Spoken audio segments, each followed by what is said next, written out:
Well, I thought, as I've done a nice sky there, I thought I'd show you something a little different, like the distant hills here and the water. So we'll finish it off. I've already done a lot of this already. What I've done is expanded fluffy clouds. I said I wasn't going to do, but I've now done them.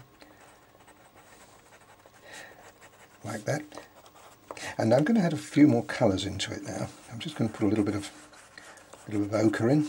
Sorry, ivory in. That just sort of makes it nice and colourful. A little bit of ivory. Like that. And then we can use, this is a 230, which is a bluey grey. Now I'm not going to make this too heavy, this sky. It's going to be quite a light. In fact, I think I'll just add just a little touch of 233, and then just a little pink in there. It doesn't need a lot,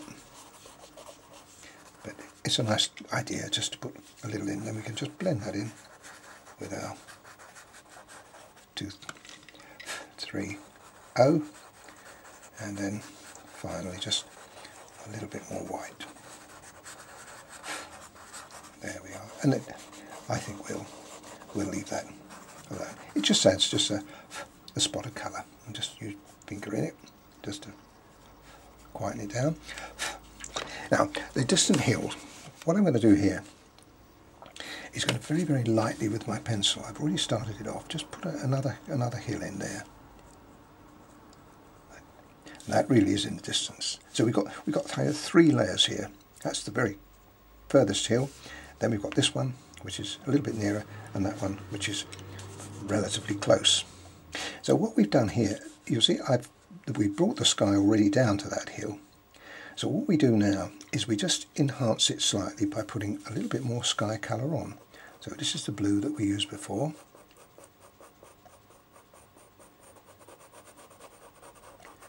Like that. And then all we'll add to that is just a touch of pink, and then the 230, which I've just used on the sky. Now that gives us a distance.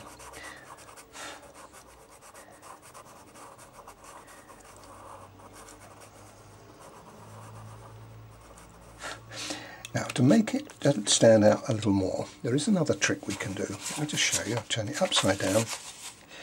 We can then use the white pencil to go in and just on the very edge of it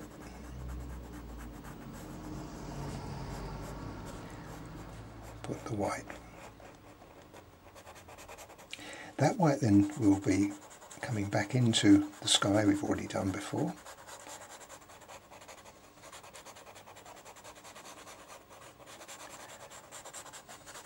But what we can't do is we just can't leave a halo around it. But now you should be able to see that very clearly when we come back. Well, not very clearly, it's going to be distant. That's the idea of it, Colin. There we are. Now it looks good there, so let's see what it looks like there. Oh, terrific. So there we are. That's a distant hill. Okay. Now this one here, what we do here, we can have some, I'm not going to get rid of those sky colours I've already put on there, or not put on there, that were as a result of me rubbing. But I'm using the 230. This is the colour that I've used before. So this time we've got just a little bit stronger. And then the 233.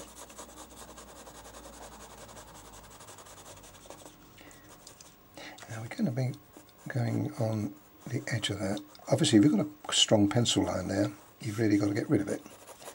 And I use the, because you don't need to be honest, you don't need to have a line drawing for this. This is so simple to draw. I get you in the secret though, I always draw these lines here with a rule. Now that's quite nice. Now what we also want to do is to put in some of these colours again that we've had. This is the blue that we used before, in the first blue, 140. And again, I like that little kink there. I hope you'll do too. I don't think there's any point in me going close up here. You can see that quite clearly. Now, you can't put your finger on that very easily, so what we do, we get a nice clean, not a dirty one, Colin. And if you, just a little tip, to get rid of it, you just simply just use your thumb. Don't wash these. They do say you can rinse them in water. I've never had to do that.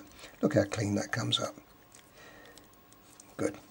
Now, you then blend that in with your blender. It's so much easier to do that than trying to stick your finger in there. And as you can see, it looks nice.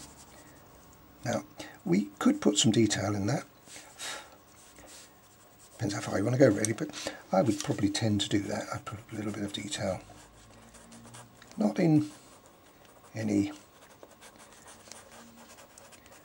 sort of overall effect, just to indicate a few trees and things.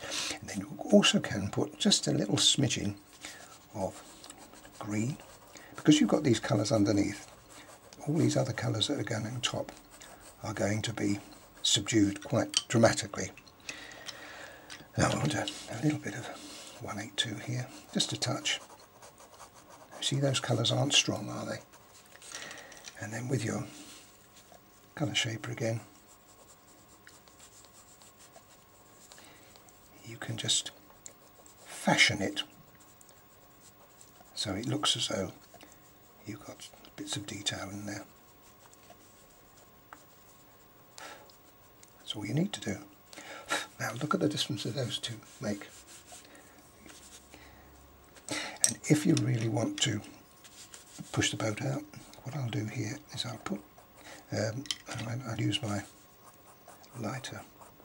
This is my 230, and I'm just going to lighten it down just a little bit with that, so we get it just a little bit clear. And if you felt that even that was too strong, you can go even further than that by using your white pencil ever so carefully. You can then just, but if you went too far, you could always bring it back again.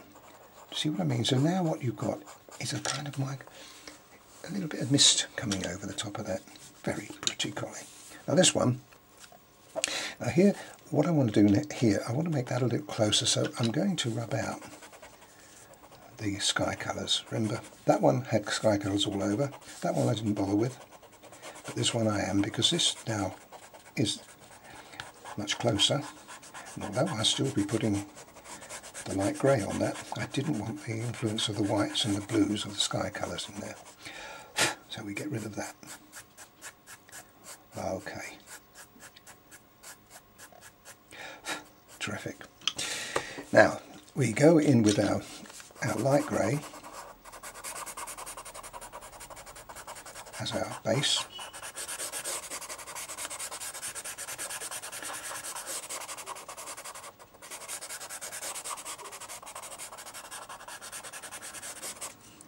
It's a good idea to use your colour shaper again, because of the, you'll lose the detail. You don't want to rub that sky particularly. You could bring it back, but it's unnecessary. Now there's the colour shaper going. Now what we can do, we can bring some of the colours. I'm going to put the grey in again. Let's just go, let's make that a little bit more rugged.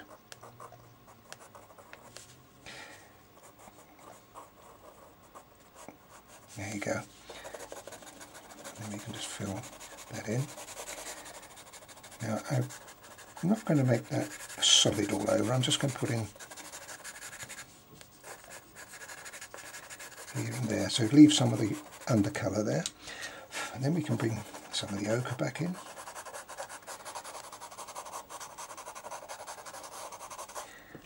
A little bit of the green.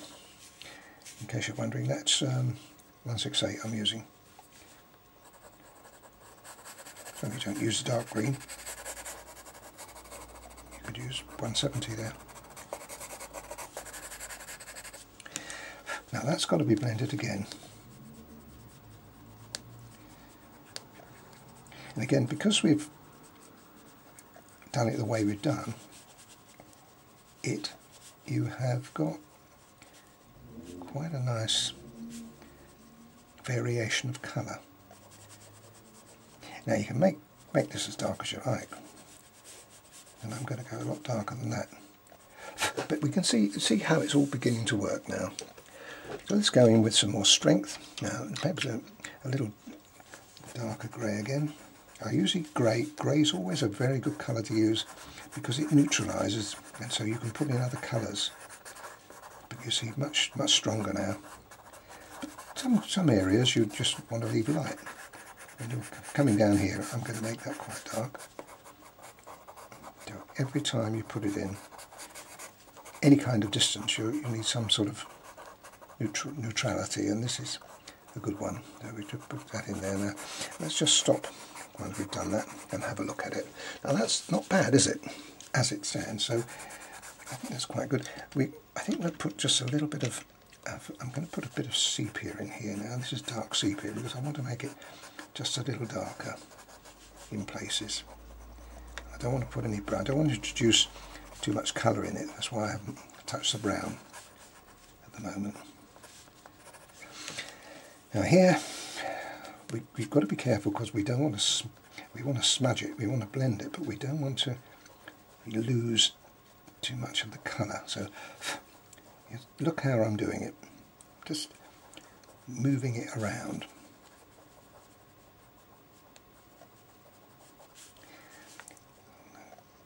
Of course, the dark colours, although it's got an influence then, it doesn't make a great deal of difference. That's quite nice.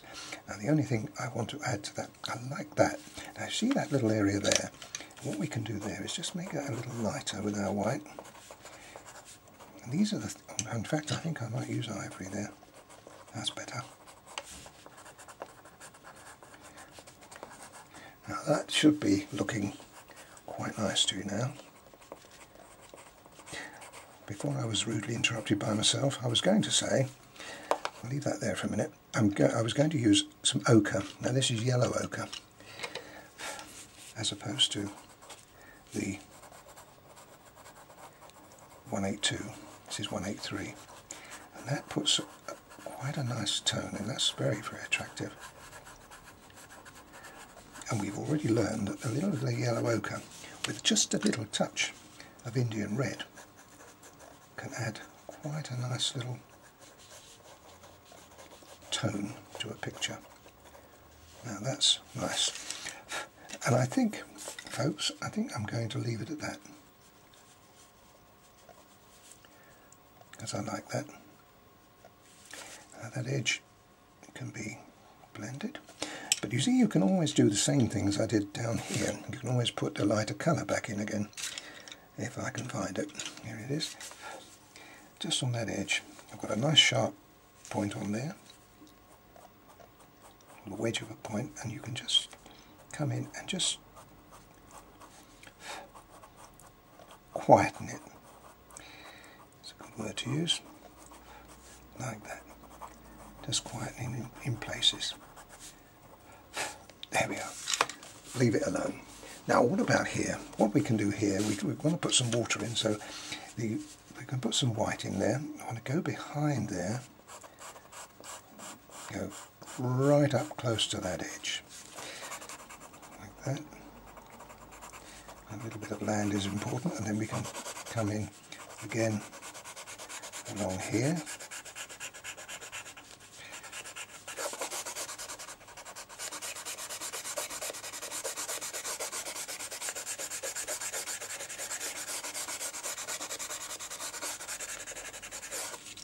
With our grey, light grey. I'm going to keep that light back there. That really is important, that light right up onto that edge. I think it can show up nicely, doesn't it, on the screen?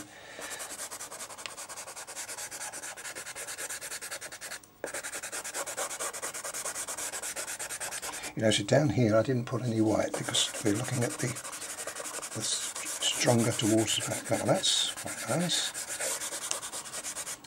Now here, folks, you do use your finger. That's nice, I like it. A little bit of ivory in there. A little bit of grey in there. God, don't you do that quick, Cole? You don't need to spend a lot of time on this. It's just a little bit of, and then we decide how far we want to take it. Obviously, we need a little bit of blue in there. So a little bit of blue goes in there.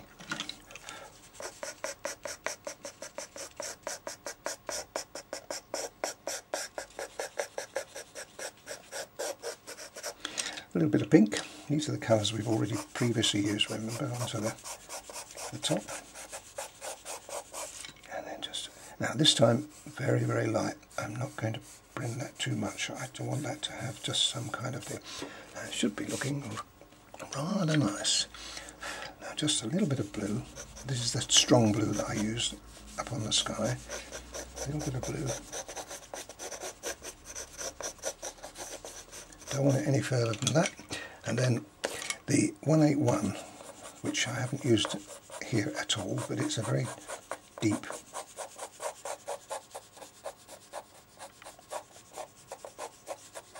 Payne's grey. Lovely.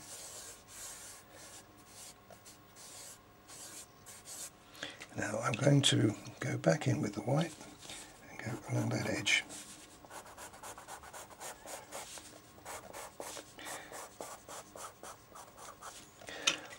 And just on the edge here, we just reinstate that land edge that's coming out of there, and we'll use it a little bit there, like that. And then the white again just behind it. I'll get this dead right. I haven't got a lot of room, but I've got a nice wedge on that, so I can get that in there. And that can go right. Oh, I do like that light edge there. And this is a practice piece, folks. You've got to remember that. It's not, although it is actually quite a pretty little picture as it happens. Now just here, what I'm going to do here is I'm just going to put in some representative waves. So we're coming up to some breakers. No finger now. Switching to the colour shaper because much more control. Can you see that? And would you like me to put some little... Yes, you would. I know you would. Just a few little... See, with this nice wedge that I've got of white, just a few little... It's coming into the shore.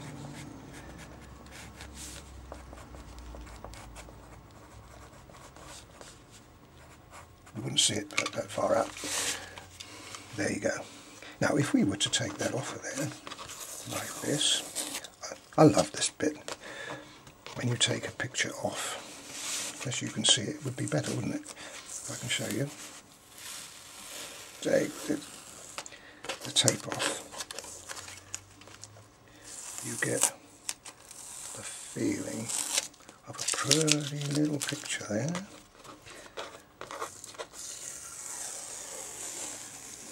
There you go. Now that was something out of nothing, but I hope you liked it.